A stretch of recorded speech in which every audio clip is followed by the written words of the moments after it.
Alhamdulillah, alhamdulillahilladzi nasta'inuhu wa nastaghfiruh wa na'udzu billahi min shururi anfusina wa min sayyiati a'malina. May yahdihillahu fa huwal muhtadi wa may yudlil falan tajida lahu waliyyan mursyida. Asyhadu an la ilaha illallah wahdahu la syarika lah wa asyhadu anna Muhammadan abduhu wa rasuluhu alladzi la nabiyya ba'da. Ya ayyuhal hadirunal muslimun, usikum wa iyaya bitaqwallah wa ta'atihi faqad fazal muttaqun. Wattaqullaha haqqa tuqatihi wa la tamutunna illa wa antum muslimun.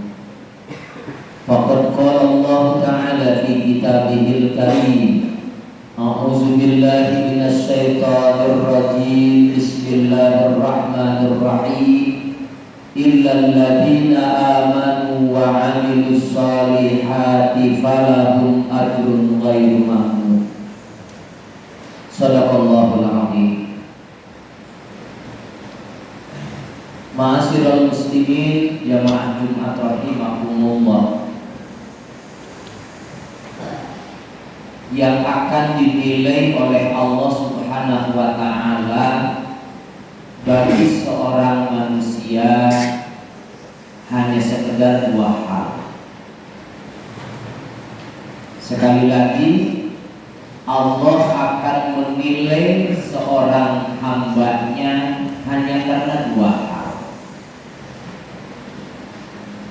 Yang dinilai oleh Allah Subhanahu wa ta'ala, yang pertama adalah iman, dan yang kedua adalah amal soleh. Iman dan amal soleh inilah yang akan dinilai oleh Allah Subhanahu wa ta'ala dari seorang manusia. Oleh karena itu, Rasulullah Shallallahu Alaihi Wasallam dalam hadis sahihnya menjelaskan, Innallaha la yanzuru ila ajsamikum wa jamalikum, walakinnallaha yanzuru ila qulubikum wa a'malikum. Sesungguhnya Allah Subhanahu wa ta'ala tidak akan melihat kalian dari fisik kalian, dan tidak melihat kalian dari kegagahan dan kebagusan bentuk tubuh kalian. Akan tetapi Allah Subhanahu wa ta'ala akan melihat kalian dari hati-hati kalian dan dari amal soleh kalian. Ma'asyiral muslimin jamaah Jumat yang dimuliakan oleh Allah Subhanahu wa ta'ala, begitu juga kalau kita baca di dalam beberapa ayat Al-Quran, maka kita akan mendapatkan antara iman dan amal soleh itu selalu disebut oleh Allah bersamaan dalam ayatnya. Ayat yang sering kita baca di dalam Al-Quran, misalnya di dalam surat Al-Asr, A'udzu billahi minasy syaithanir rajim, bismillahirrahmanirrahim. Mohon maaf, yang disebutkan oleh Allah di dalam surat Al-Asr juga termasuk di dalam surat At-Tin, di mana Allah Subhanahu wa ta'ala menyebutkan illal ladzina amanu wa 'amilus shalihati, dan seterusnya. Atau juga kita mendapatkan dalam ayat-ayat yang lain yang di mana Allah Subhanahu wa ta'ala menyebutkan antara iman dan amal soleh selalu disebutkan bergandengan dengan ayat-ayatnya. Ini menandakan jamaah Jumat yang dimuliakan oleh Allah Subhanahu wa ta'ala bahwa iman dan amal soleh adalah sesuatu hal yang akan dinilai oleh Allah Subhanahu wa ta'ala dari seorang hamba. Bahkan kata para ulama, mereka mengatakan bahwa ciri dari keimanan seorang hamba itu adalah ketika melahirkan amal soleh. Makin tinggi keimanan keimanan seorang hamba, maka akan makin besar orang tersebut melaksanakan amal soleh. Jadi iman itu bukan hanya sekedar diucapkan dalam lisannya, bukan hanya sekedar mengungkapkan bahwa aku ini beriman kepada Allah, tetapi iman yang benar harus melahirkan amal soleh. Oleh karena itu kata para ulama, makin tinggi, makin dalam amal soleh seorang hamba, maka harus melahirkan makin dalam keimanan seorang hamba, maka harus melahirkan amal soleh makin banyak yang dilakukan oleh dirinya. Jamaah Jumat yang dimuliakan oleh Allah Subhanahu wa Ta'ala, itulah salah satu rahasia yang disebutkan oleh Allah Subhanahu wa Ta'ala di dalam Al-Quran. Kenapa Allah Subhanahu wa Ta'ala selalu menyebutkan antara iman dan amal soleh? Karena sesungguhnya ciri dari iman seseorang harus mampu melahirkan amal soleh. Dan Rasulullah SAW pun juga menyebutkan, sesungguhnya yang akan dilihat oleh Allah itu bukan fisik kalian.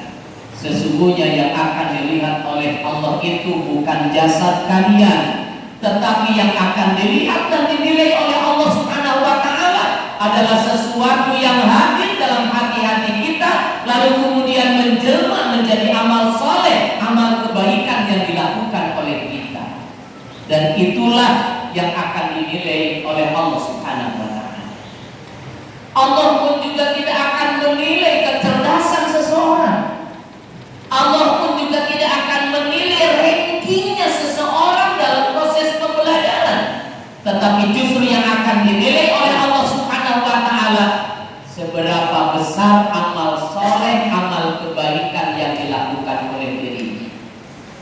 Orang yang memiliki kecerdasan yang tinggi, rankingnya ranking yang bagus, tetapi ternyata amal solehnya tidak ada, tetapi kebaikan-kebaikannya tidak ada, tetapi akhlaknya tidak ada, maka orang yang cerdas itu, orang yang memiliki ranking itu tidak bernilai di sisi Allah Subhanahu wa Ta'ala. Di kelas rankingnya bagus, pelajaran-pelajarannya nilainya Masya Allah, yang lain nilainya 7, dia nilainya 9 lebih, paling kecil 8 nilai pelajarannya. Akan tetapi nilai pelajaran yang didapatkan oleh dirinya ternyata tidak berbanding lurus dengan amal kebaikan yang dilakukan dalam kehidupan kesehariannya, dan tidak berbanding lurus dengan akhlak yang dimiliki oleh dirinya, maka Allah tidak akan melihat kecerdasan itu. Maka Allah tidak akan melihat tentang rankingnya itu, tetapi justru yang akan dilihat oleh Allah Subhanahu wa Ta'ala adalah kebaikan-kebaikan yang dilakukan oleh dirinya kepada orang lain, kebaikan-kebaikan yang dilakukan oleh dirinya dengan tetangganya, dengan saudaranya, dengan temannya. Maka itulah yang akan dinilai oleh Allah Subhanahu wa Ta'ala dan yang akan mengantarkan kita masuk surga Allah Subhanahu wa Ta'ala. Tentu akan lebih baik apabila orang itu cerdas, apabila orang itu pintar, kemudian memiliki ranking yang tinggi, kecerdasan, ranking yang tinggi, lebih baik kemudian dilakukan dengan amal soleh. Maka ini tentu adalah manusia yang paling mulia di sisi Allah Subhanahu wa Ta'ala. Jamaah Jumat yang dimuliakan oleh Allah Subhanahu wa Ta'ala, itulah kenapa Allah selalu menyebutkan antara iman dan amal soleh itu dalam ayat-ayatnya. Karena yang dibutuhkan oleh Allah, iman itu bukan hanya sekedar diucapkan, tetapi iman itu harus wujud nyata dalam amal soleh, amal kebaikan yang dilakukan oleh diri. Tentu betapa banyak amal-amal kebaikan yang bisa dilakukan oleh kita dari amal soleh. Makanya kalau orang Arab mengatakan belum dikatakan orang yang beriman apabila orang itu tidak memberikan kemaslahatan bagi tetangganya. Belum dikatakan orang yang beriman kalau saudaranya tidak merasa nyaman dengan dirinya. Coba kita lihat bagaimana Rasulullah SAW selalu menyebutkan belum dikatakan orang yang beriman sebelum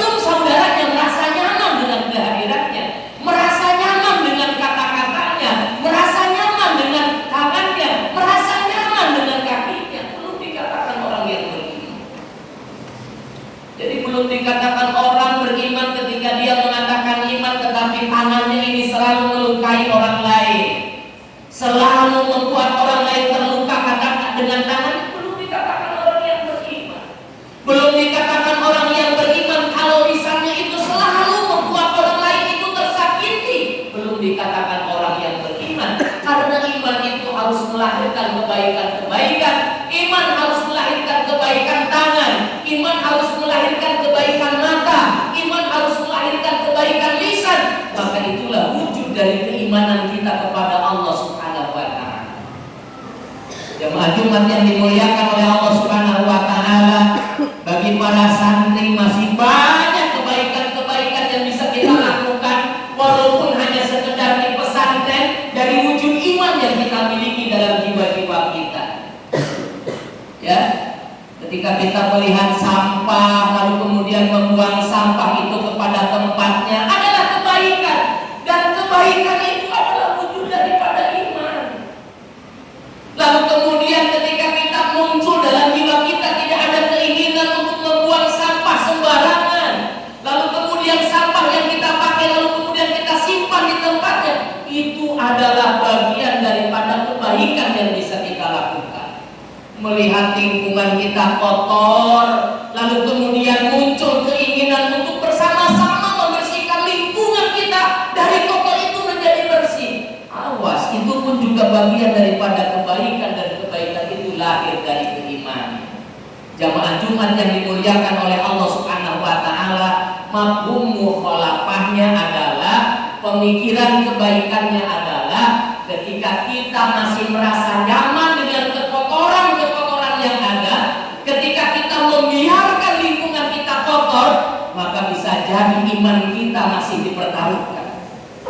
Jadi kalau kita melihat ada sampah lalu kemudian tidak ada keinginan untuk membuang sampah kepada tempatnya, melihat asrama begitu kotor luar biasa, melihat toilet begitu kotor luar biasa, dan kita membiarkan kekotoran itu terjadi, bisa jadi kita masih tidak memiliki iman kepada Allah. Kalau toh misalnya masih memiliki iman, maka bisa jadi iman kita kerdil kepada Allah Subhanahu wa Ta'ala, karena iman itu harus melahirkan kebaikan-kebaikan.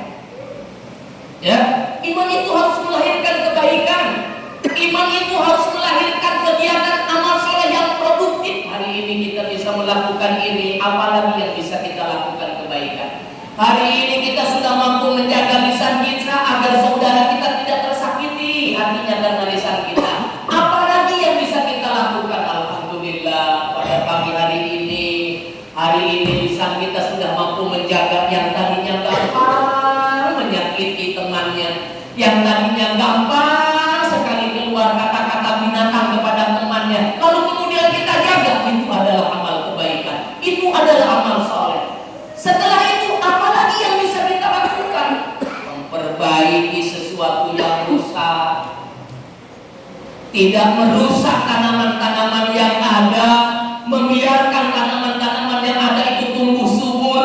Karena sesungguhnya ketika kita menjaga tanaman-tanaman yang ada, maka insya Allah tanaman itu akan memberikan kebaikan-kebaikan kepada kita semuanya. Tetapi saat tangan kita ini tidak mampu menjaga dan merawat tanaman-tanaman yang ada, tidak mampu tangan ini menjaga dan merawat lingkungan yang ada, bisa jadi iman kita sedang kerdil. Dan kalau iman kita sedang kerdil, naudzubillah, kalau seandainya kita disesatkan oleh Allah Subhanahu wa Ta'ala karena perilaku-perilaku kita. Barakallahu li wa lakum fil Qur'anil azim, wa nafa'ani wa iyyakum bima fihi wa dzikril hakim, wa taqabbal minna wa minkum tilawatahu innahu was-sami'ul 'alim. Alhamdulillahilladzi arsala rasulahu bil huda wa dinil haqq liyudhhirahu 'ala dini kullihi walau karihal musyrikun. Asyhadu an la ilaha illallah wahdahu la syarika lah, wa asyhadu anna Muhammadan 'abduhu wa rasuluhu alladzi la nabiyya ba'dah. Wa ya ayyuhal hadirun muslimun, usikum wa iyaya bi taqwallahi faqad fazal muttaqun, wa taqullaha haqqa tuqatih wa la tamutunna illa wa antum muslimun. Jemaah Jumat yang dimuliakan oleh Allah Subhanahu wa Ta'ala, dalam khutbah yang kedua ini khatib mengingatkan dari apa yang tadi disampaikan oleh khatib dalam khutbah yang pertama. Mari kita amalkan apa yang sudah mudah dinasehatkan oleh siapapun, oleh kita semua. Ustaz di pesantren ketika menasehati, ustaz di sekolah ketika menasehati, harus ada keinginan untuk mampu melaksanakan setiap nasihat-nasihat yang diberikan oleh mereka. Termasuk di dalamnya nasihat dari khotib yang tadi disampaikan terkait dengan iman dan amal soleh. Maka sesungguhnya kewajiban kita adalah bagaimana iman ini harus melahirkan kebaikan-kebaikan. Kebaikan di lingkungan kita, kebaikan di sekitar kita, kebaikan dengan saudara-saudara kita, kebaikan dengan guru-guru kita, dan insya Allah Allah Subhanahu wa ta'ala mengatakan man amila shalihan min dzakarin aw untha falanuhyiyannahu hayatan thayyibah. Barang siapa yang melaksanakan amal saleh laki-laki dan perempuan, kemudian dia memiliki iman kepada Allah, maka amal saleh yang didasari iman itu akan mengantarkan falanuhyiyannahu hayatan thayyibah.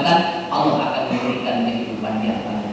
Semoga Allah Subhanahu wa ta'ala selalu membimbing kita kepada jalan shiratal mustaqim. Semoga Allah Subhanahu wa ta'ala mampu menjaga hati-hati kita dalam keimanan kepada Allah Subhanahu wa ta'ala.